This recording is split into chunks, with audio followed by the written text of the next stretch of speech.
Welcome to the Italian Wine Podcast. I'm Cynthia Chaplin, and this is Voices. Every Wednesday, I will be sharing conversations with international wine industry professionals, discussing issues in diversity, equity, and inclusion through their personal experiences working in the field of wine. If you enjoy the show, please subscribe and rate our show wherever you get your pods. Hello, everybody, and welcome to Voices. This is Cynthia Chaplin, and today I have the great pleasure of having Susie Barrie and Peter Richards with me, who are both British and both masters of wine, and they studied together for the MW program, and they also happen to be married to each other. They're TV and radio presenters and event hosts, writers, columnists, authors, consultants, all of those good things. And they have a great wine podcast called Wine Blast. So welcome to the show, Susie and Peter. Thank you so much for coming today. Thank you for having us. Thank you for having us. It's very exciting to be here. Great. Well, I am extremely curious about your relationship as two masters of wine in the same household. My husband is a non-drinker, so I'm wondering what your house is like. Is it filled with wine? Is it wine all the time? Do you argue about what you're drinking, or do you generally agree? How does it work? I think there's a big yes and a big no to those questions, actually, Cynthia. Which order is the thing? So yes, the house is filled with wine. To be really honest, our life is very much about wine.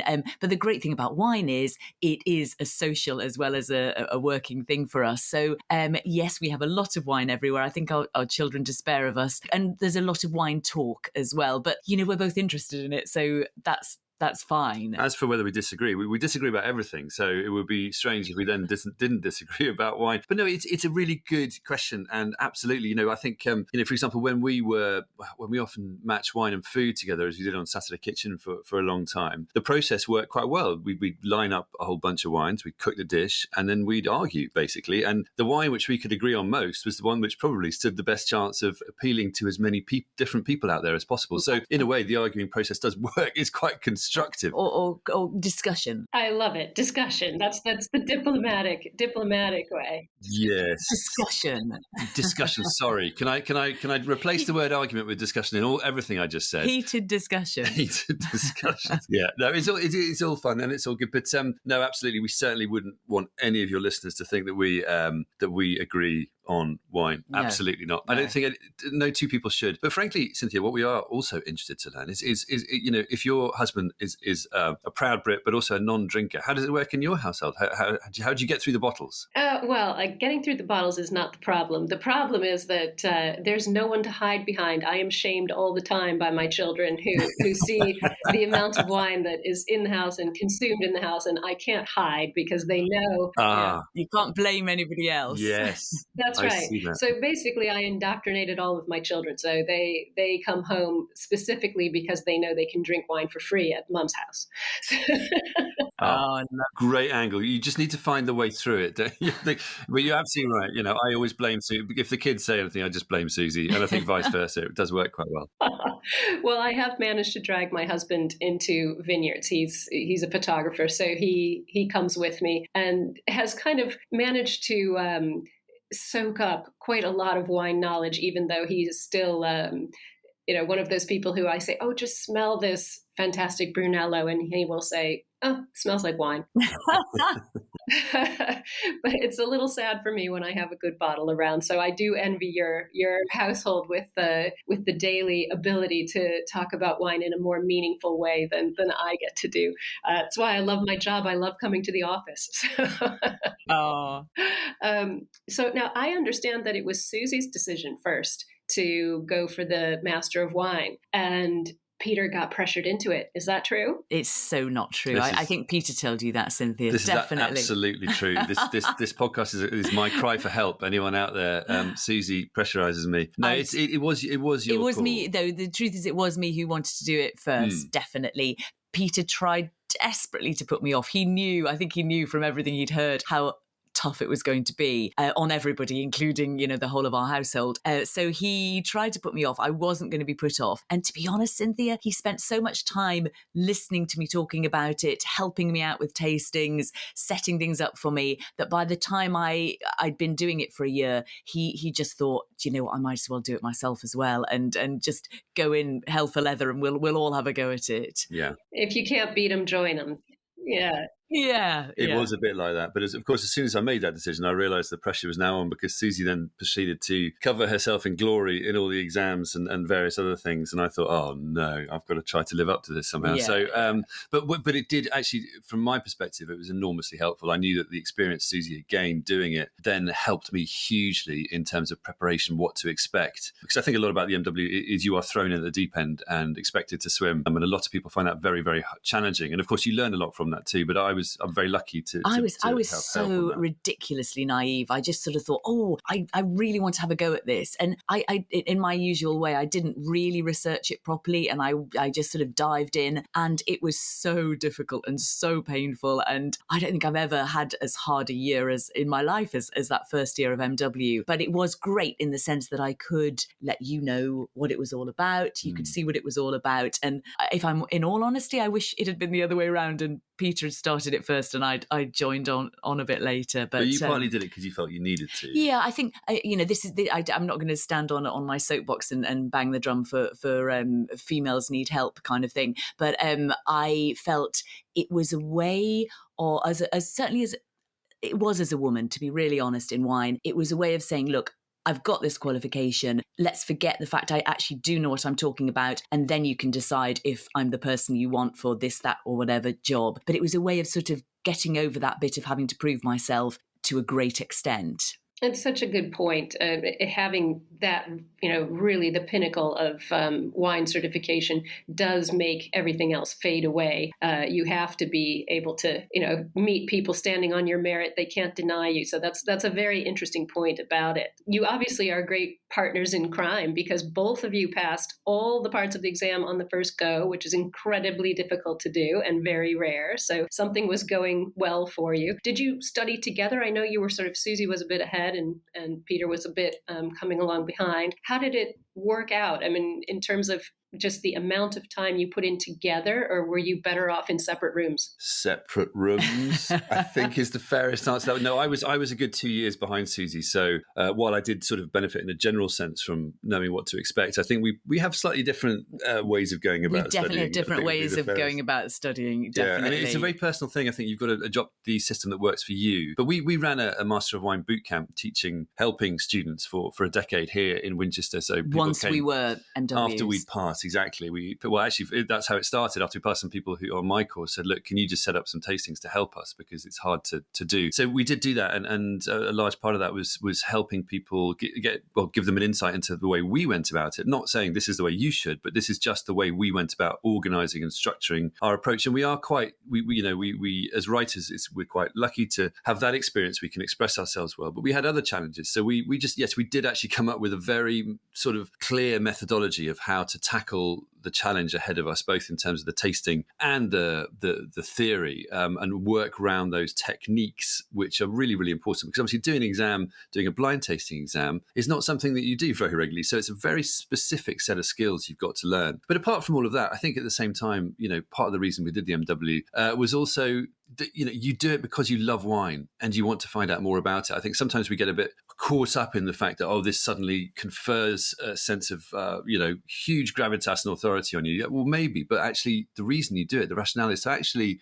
learn more about wine, enjoy while you're doing it. And then crucially, and the most important part of all this is to be able to help people better understand wine, be they just wanting to have a recommendation or at the very top level, talking to very top people in the wine trade. It's all about helping other people, the Master of Wine qualification. I have to say one thing as well, Cynthia. The one of my motivations for passing first time, and it was a strong one, was I had just had our first child when I started studying, and I thought, do you know what? If I don't just get on and get this quickly, I'll never have time to do it again. Once you get into the world of children, you suddenly realise that there is so little time for anything extra. And so I'm very grateful to my daughter that she gave me the motivation to just get on and get it passed. Excellent. I love that. I have 6 children, so the world of children is something I'm very familiar with. Oh my goodness. Oh my goodness. We take our hat off to you. I do think that there's a lot to be said for doing something because you love it and dedicating, such a hardcore course of study as the MW is. You really do have to have that authentic passion and love for wine, which I know both of you do. I mean, since then you've become really popular in the UK wine scene, presenting on TV, and you crashed the Majestic Wine website after you recommended a wine on BBC Saturday Kitchen Show. So I'm not sure you've apologised for that yet, have you? You should. Yeah. I think that's a life goal, actually. You should be on commission, surely. So you're featured a lot. You're talking and speaking and writing a lot.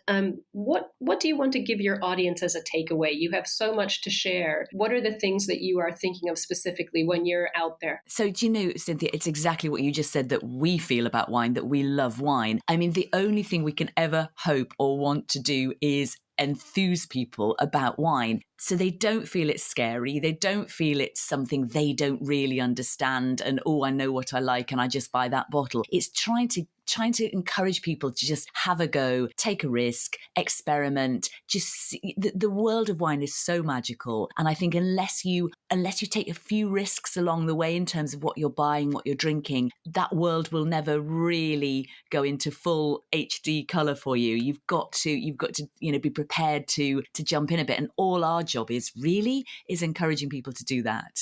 I think it was a wonderful Italian winemaker, Alberto Antonini, who once said to me, in wine, less is more, but to do less, you have to know more. And I think that's kind of our philosophy of it, isn't it? That actually, we've tried to learn and get our qualifications and credentials and really find out and get to the bottom of what is wine, be able to do things more simply to help people, whatever level they're at. And I think absolutely it's about, but if you boil it down, as Susie says, it's all about emotion. Wine is about emotion. It's about enthusiasm. How can we help encourage people, enthuse them and help them along the way? That's so true. As an educator myself, I love just trying to make that connection for people, to tear down the snobbiness and the all those walls that keep people out, and sort of make that connection and let people in and discover, as you said, the joy of it, the magic of it. So I completely agree with that. And you started your podcast sort of in that frame of mind. Wine Blast started in 2020, which was, of course, in the middle of lockdowns. What inspired you to start the show? Who's the audience, and what are you talking about typically? Well, many things inspired us to start the show.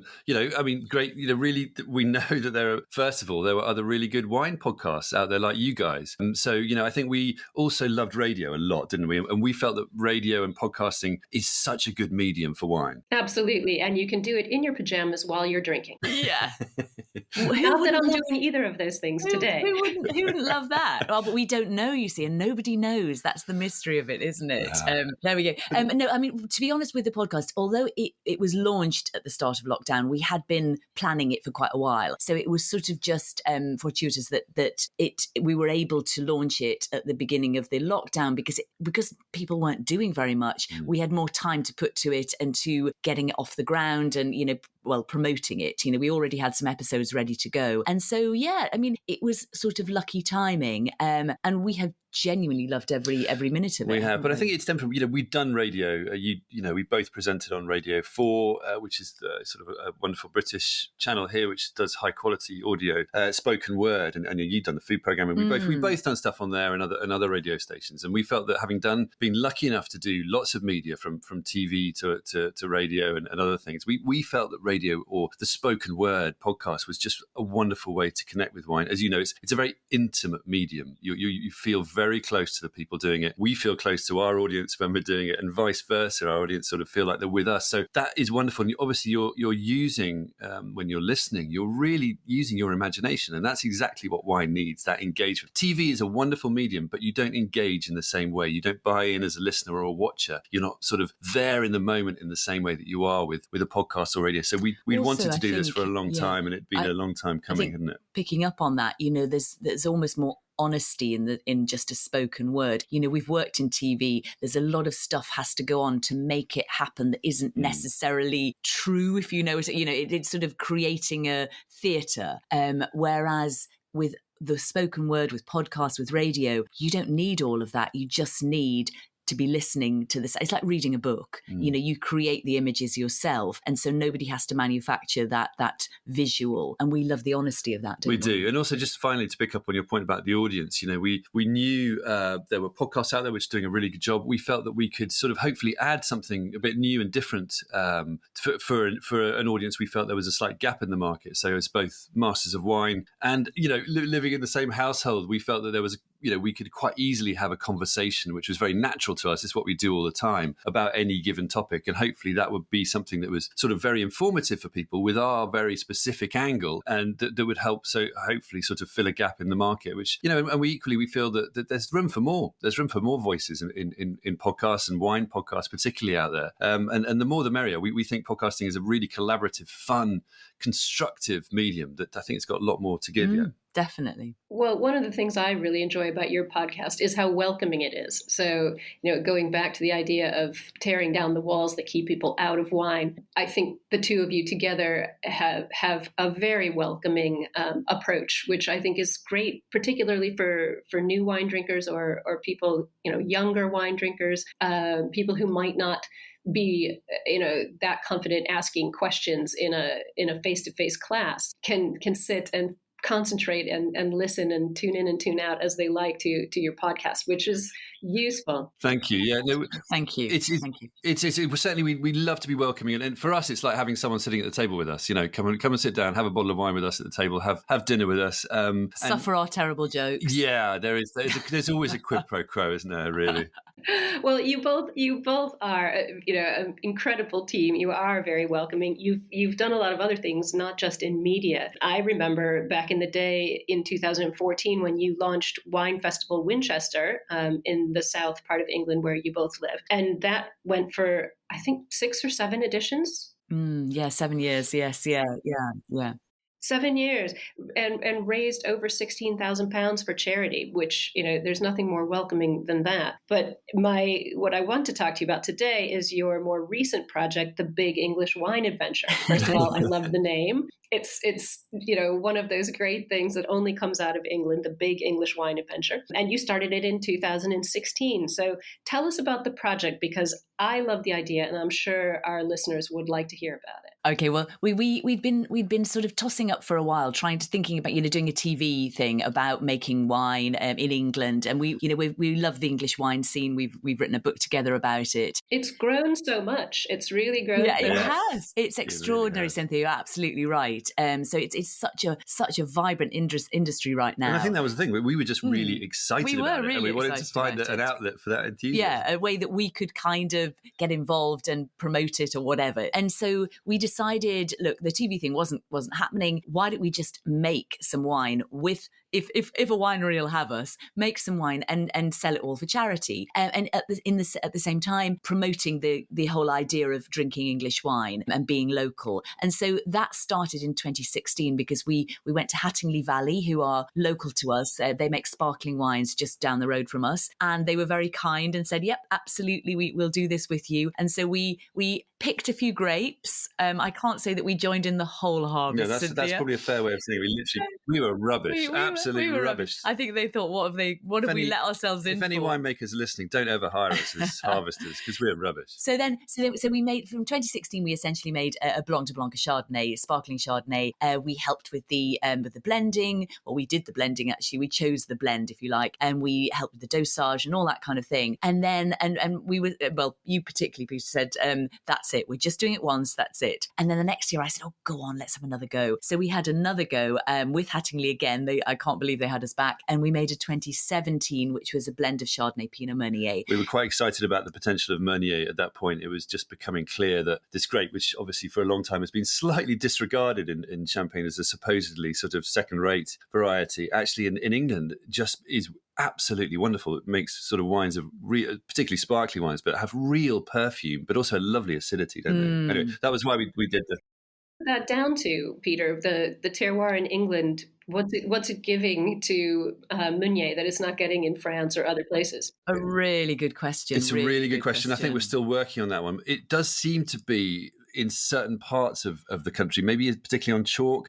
the wines do retain this acidity. And I think the climate and a certain here substance about them is just that bit fresher. So I think in Champagne sometimes the Meunier does have lovely succulence and fruitiness, but you don't get the same acidity as you get here because it's a slightly cooler climate, and you get a much more kind of floral perfume here. And I don't know why that is. I think there's just it's quite almost difficult to pinpoint exactly what it is, but there's just something more about it here that adds more to a blend, gives it more sort of substance, I would say. It's so interesting. I love it when grapes express themselves in different places. Different ways, yeah, absolutely. Soil and location and aspect and things like that are so crucial. And this is an ideal conversation about how a grape that is, sort of muddling along in other places is really exalting itself in England, which just saying a grape is exalting itself in England, I think right there is something important.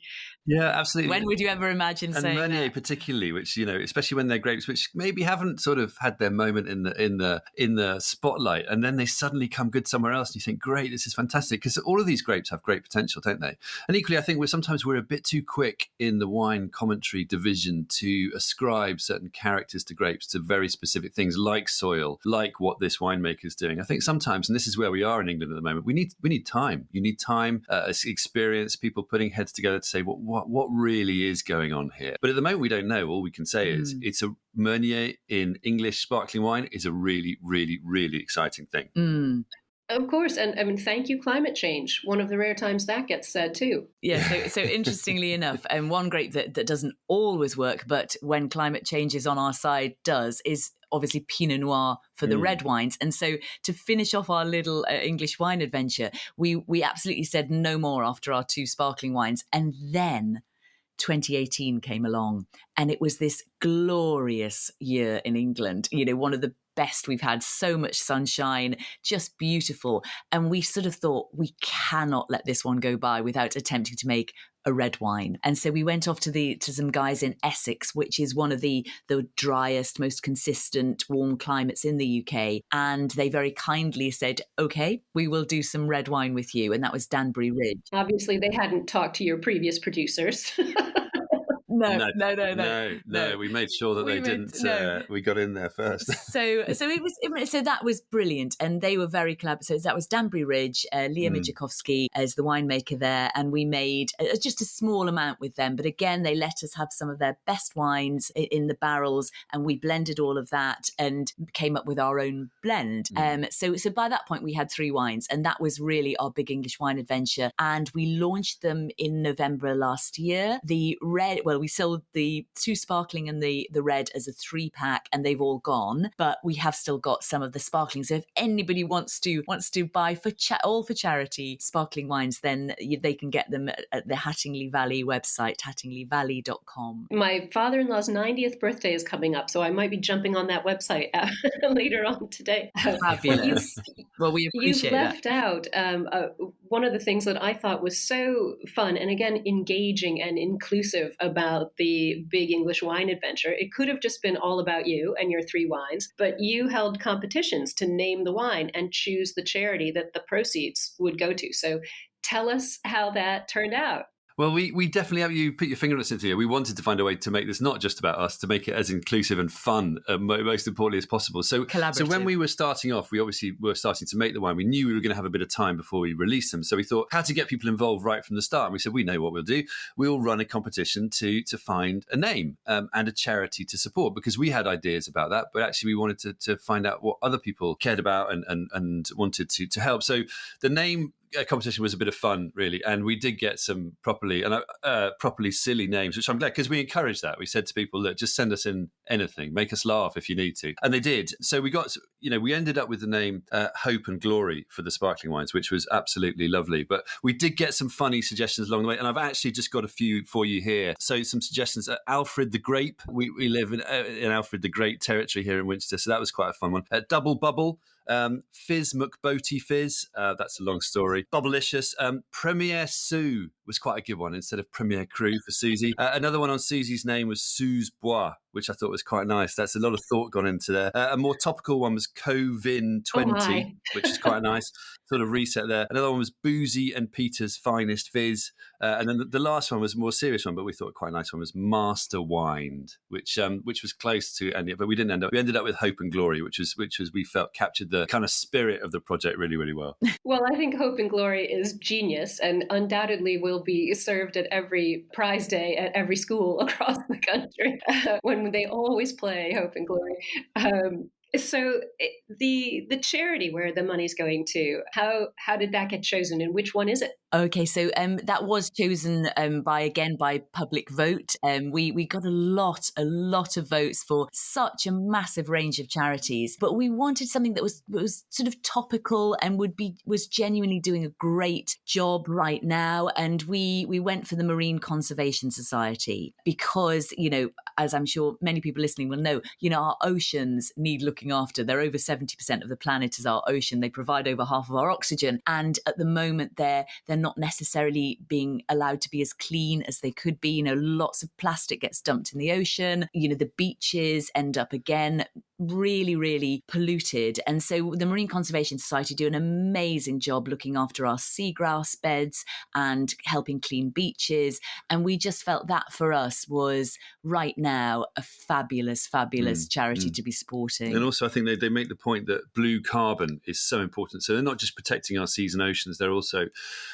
helping in the fight against climate change. We don't really have a clear idea about how much the oceans help sequester the carbon dioxide. And help generate oxygen. But, I think it's something like they think that seagrass might be 35 times more effective in sequestering carbon than tropical rainforests. So it's things like that make you think, wow, this is something we need to focus our attention on. And hopefully this sort of project, the Beginnings Wine Adventure, will help in a little way, give them the funds and the awareness to help doing what is a great job. So important. I did not know that about seagrass, and this is really a timely charity to gift the money to. So I'm excited about that, and I'm also very excited about your super cool label, which I stalked on the internet before. But you found a street artist. And there's a fun backstory to this. How did you find this person? How did you choose their artwork for your label? Well, finding this person was pretty difficult. It was. He, she. We still can't reveal anything. We did not want to be found, but no, we'd always wanted to try and make again the labels something local. We thought about going to maybe the university and asking students, but anyway, we were on a walk one day in Winchester and saw this incredible graffiti, for want of a better way of describing it, quite Banksy style, and thought, oh my goodness, that's amazing. And it was of a little boy holding a balloon, and the little boy was sort of black a kite, and in black and white, but with this lovely colourful kite, and it was absolutely gorgeous on just a wall, hidden almost in the back, near a walk in Winchester, and then we managed to do a bit of digging, and we found out it was a street artist called Hendog. So we found this person on Instagram, and we eventually, it did take us a while, didn't it? But we direct messaged them, and they, to cut a long story short, were incredible. And the fact that we were doing it for charity, they said, absolutely, we want to be involved. They did a couple of different mock-ups of labels for us, and we settled on one for the blend of our wine, the Chardonnay Meunier, and one for the Blanc de Blanc. And one is a woman who is blowing butterflies. The Hattingley Valley, one of their symbols is a butterfly, and one of them is a guy, a really cool looking guy, who's sort of kicking butterflies as if he's kicking a ball. Yeah, they're fun. They're just fun. We wanted to make really the bottles look different and striking, and to have an artist like Hendog, the quality of the art on our label, we're just so excited about and so grateful for. And hopefully, they just stand out a bit. And Hendog's point is that actually we need more public space for people to be able to express themselves, and that's a major thing worldwide. I think we could all get behind and support too. Absolutely. And of course, with a bottle and a label, you only have one chance to make a first impression. And that label, both of the labels are really eye-catching. So again, it's another way of being so inclusive, because, even younger drinkers or people new to sparkling wines see that label. It's not intimidating. It's not in some old world, cursive font or in a foreign language. It's attractive and it's youthful, and it's a very clean, clear image. So really great selection. I think it's wonderful. Thank you. And hopefully the idea was partly to make the bottle sort of collector's item. So, maybe it's the sort of Chianti fiasco for the 22nd century, Oh my goodness, I think a step up from that. So are you going to carry on making wine, or have you had enough of it? No, I think might. This is where we are going to have to, I'm afraid, break our rule and agree. And we are going to agree on the fact that we are not making any more If wine. anyone out there finds us doing it again, please stop us. It's been great. It was brilliant fun. But, these kind of projects take up so much time. And we've done it, we've done it. And it's time for the real winemakers to take it. And as I think Susie said earlier, literally all of the profits from this are going straight to the charity. So we've given our time for free, and it's been 5 years of tremendous fun. We need to make some money. It has been. But equally, we have newfound, even more respect, let's put it that way, for those people who make and sell wine, because it's hard. Hard work. It is hard work. Well, and you've ticked that box now, so it sounds like thoroughly ticked that box. Well, before I let you go, I just have to ask my famous final question. If you were going to crack open a bottle of Italian wine together, what one would it be? What's your favorite? Well, this is a tough question, and we feel there's pressure it's a good question, but it was very give a good answer. But we're just going to ramble instead, if that's all right. I mean, as any good wine people, we drink a lot of Italian wine. We love Italian wine, but it's so difficult to come down with a few favourites. But I'm planning a trip to Sicily to film for a wine and travel series we've got going on called The Wild Side of Wine. We're filming it with a production company called Wine Masters, and that's really, really exciting. We're coming to Sicily very soon. So I've been drinking a lot of Sicilian wine in preparation. I'm loving the Caricantes from Etna, sort of slightly surprising styles, as well as the Nerellos, but some of the Caricantes are beautiful. We love Italian whites. I've got a bottle of Pieropan La Rocca 2013 in front of me right here, which we have a lot of, but getting through quite steadily. We love Piedmont, we love Tuscany, Sassicaia, we visited not too long ago. We also love the sort of more affordable styles. So with a lot of our wine and food matching for Saturday Kitchen, the Appassimento styles, particularly from the south, just go so well with so many cuisines, especially ones which have a bit of spice or sweetness. So to be honest, we could pick so many. We could pick so many, but we did both go, I know which wine it is. So back in about 2008, we had a little girl who was 1 year old then, and we were on a rare occasion. She was going to go to grandparents, and we were going away for the night. Oh, so exciting! It was very exciting, and then it snowed. And it snowed, and it snowed, and it snowed, and there was no way we were going anywhere. We couldn't get the car out of the drive. There was no chance. And so we decided we were still going to go out for the night. And so we got our wellies on, and we stomped through the snow to our local Enoteca Turi, which is gorgeous Italian restaurant in Putney where we lived at the time. And we sat there. There weren't many people in there, as you can imagine, just us and a few others.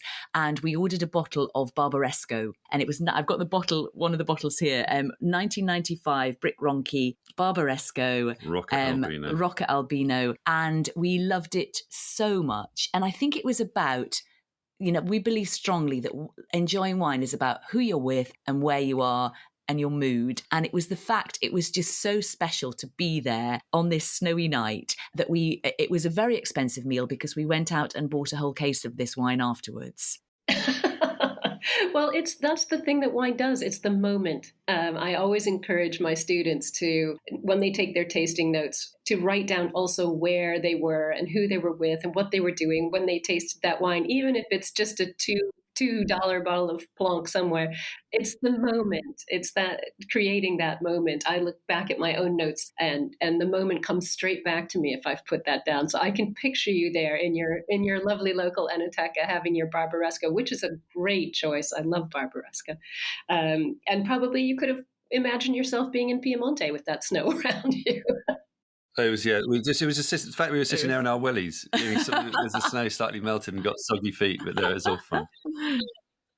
Oh, it's a lovely image to end on. I'm so grateful to both of you for coming on today and sharing your English wine adventure with us. And I hope that we will have a chance to meet up in the future. Thank you Cynthia. so much. Thank you, Cynthia. Thank you for listening, and remember to tune in next Wednesday when I'll be chatting with another fascinating guest. Italian Wine Podcast is among the leading wine podcasts in the world and the only one with a daily show. Tune in every day and discover all our different shows. You can find us at ItalianWinePodcast.com, SoundCloud, Spotify, Himalaya, or wherever you get your pods. Hi guys, I'm Joy Livingston and I am the producer of the Italian Wine Podcast. Thank you for listening. We are the only wine podcast that has been doing a daily show since the pandemic began. This is a labor of love and we are committed to bringing you free content every day. Of course, this takes time and effort, not to mention the cost of equipment, production, and editing. We would be grateful for your donations, suggestions, requests, and ideas. For more information on how to get in touch, go to ItalianWinePodcast.com.